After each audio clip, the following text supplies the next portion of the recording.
ITR form वही पर नियम बदल गए हैं। 1 अप्रैल से आपके लिए क्या क्या बदल जाएगा, सब कुछ आपको बताते हैं। नमस्कार, न्यूज़ 18 का डिजिटल प्लेटफॉर्म आप देख रहे हैं और मैं हूं रितु सिंह। 1 अप्रैल 2026 से नया आयकर अधिनियम लागू हो जाएगा, जिसका ड्राफ्ट भी जारी कर दिया गया है।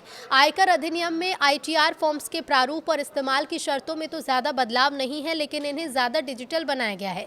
सहज और सुगम फॉर्म में क्या क्या बदलाव हुए हैं, जान लीजिए। तो पिछले 6 दशकों से चले आ रहे आयकर अधिनियम की विदाई मार्च के अंत में हो जाएगी और आयकर अधिनियम 2025 1 अप्रैल 2026 से प्रभावी हो जाएगा। इस नए कानून के कार्यान्वयन के लिए आयकर नियम 2026 का विस्तृत मसौदा भी जारी किया गया है। सरकार ने नए रिटर्न फॉर्म का ढांचा भी इसी मसौदे के साथ पेश किया है। इस ड्राफ्ट से स्पष्ट हो गया है कि सरकार करदाताओं के लिए प्रक्रिया को सरल बनाने की कोशिश तो कर रही है, लेकिन साथ ही पारदर्शिता के मामले में कोई समझौता नहीं करना चाहती। अब नए नियमों का मुख्य उद्देश्य कर चोरी को रोकना और डेटा के जरिए करदाताओं की आय पर बारीकी से नजर रखना है। सरकार ने स्पष्ट किया है कि भले ही रिटर्न फॉर्म्स के नाम पुराने जैसे दिखें, लेकिन उनके भीतर मांगे जाने वाली जानकारी और पात्रता की शर्तें काफ़ी बदल गई हैं। आईटीआर 1 या सहज फॉर्म सबसे ज़्यादा भरे जाने वाला फॉर्म है। नए नियमों के मुताबिक ये फॉर्म अभी भी उन निवासी व्यक्तियों के लिए है जिनकी आय वेतन, एक मकान, संपत्ति और बैंक ब्याज जैसे सामान्य स्रोतों से होती है।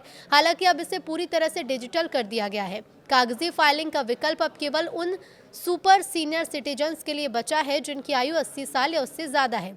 बाकी करदाताओं के लिए इलेक्ट्रॉनिक वेरिफिकेशन कोड या फिर डिजिटल सिग्नेचर अनिवार्य होगा। इसके अलावा यदि आपकी आय के स्रोतों में थोड़ी भी जटिलता आती है तो आप सहज फॉर्म नहीं भर पाएंगे। आईटीआर 2 और आईटीआर 3 उन व्यक्तियों के लिए है जिनकी आय व्यापार से नहीं है, लेकिन जो कैपिटल गेन यानी शेयर, म्यूचुअल फंड या प्रॉपर्टी की बिक्री, विदेशी आय या एक से ज़्यादा मकानों से किराया प्राप्त करते हैं। आईटीआर 2 डिफ़ॉल्ट विकल्प बना रहेगा। नए नियमों के तहत कैपिटल गेन की गणना के लिए अब और अधिक विस्तृत विवरण देने होंगे। आईटीआर 3 उन व्यक्तियों और हिंदू अविभाजित परिवारों के लिए है जो व्यापार या पेशे से आय अर्जित करते हैं। ड्राफ्ट नियमों में संकेत हैं कि यदि कोई करदाता अनुमानित कराधान योजना से बाहर निकलने का विकल्प चुनता है तो उसे आईटीआर 3 के जरिए अपने खातों का विस्तृत ऑडिट और विवरण देना अनिवार्य होगा, जिसमें विशेष रूप से प्रीरिक्विजिट्स और जटिल व्यवसायिक आय पर अधिक ध्यान दिया गया है। इधर आईटीआर 4 की पात्रता शर्तों में बड़ा बदलाव है। सबसे बड़ा और सबसे महत्वपूर्ण बदलाव आईटीआर 4 या सुगम फॉर्म में देखा गया है। पहले छोटे व्यापारी और पेशेवर इसे एक आसान विकल्प के रूप में यूज करते थे, लेकिन अब सरकार ने इसके दरवाजे कई श्रेणी के लिए बंद कर दिए हैं।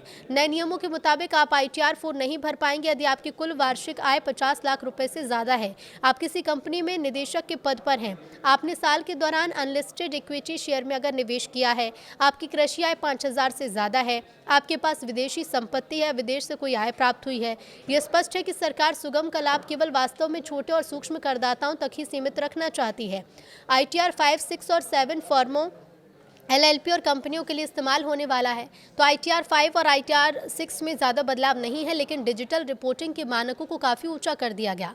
कंपनियों के लिए अब हर स्तर पर डिजिटल सिग्नेचर अनिवार्य होगा। सबसे ज़्यादा सख्ती आईटीआर 7 भरने वाली संस्थाओं जैसे चैरिटेबल ट्रस्ट और राजनीतिक दलों पर की गई है। नए नियमों के तहत इन संस्थाओं को अपने फंड के इस्तेमाल, प्राप्त दान और ऑडिट रिपोर्ट की एक एक पाई का हिसाब अधिक पारदर्शिता के साथ देना होगा।